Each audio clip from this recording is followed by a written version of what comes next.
عمران خان کی احتجاج کی کال، شیر افضل مروت کا بڑا اعلان۔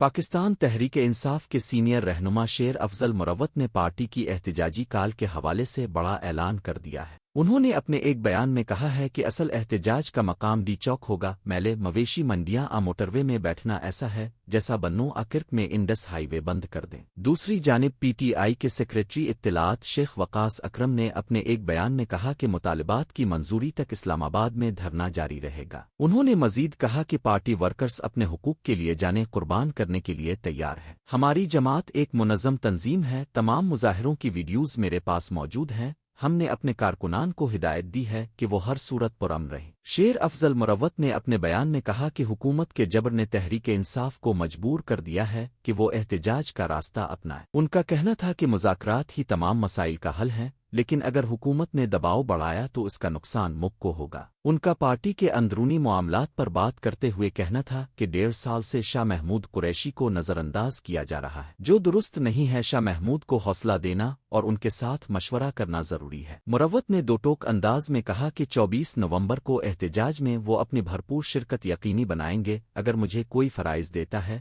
تو میں ثابت کروں گا کہ پارٹی میں کتنا دم خم ہے۔ ان کا مزید کہنا تھا کہ کریڈٹ ہمیشہ میدان میں جدوجہد کرنے سے ملتا ہے، نہ کہ ٹویٹر پر 2 لائنیں لکھنے سے اس سے کچھ حاصل نہیں ہوتا۔ شیر افضل مروت نے واضح کیا کہ احتجاج کا حقیقی مقام ڈی چوک ہے، نہ کہ موٹر وے یا دیگر مقامات۔ ایسے مقامات پر بیٹھنا غیر سنجیدگی کے مترادف ہے۔ مجھے اگر کوئی سائیڈ لائن رکھنے کی کوشش کرتا ہے تو اس سے پارٹی کا ہی نقصان ہے۔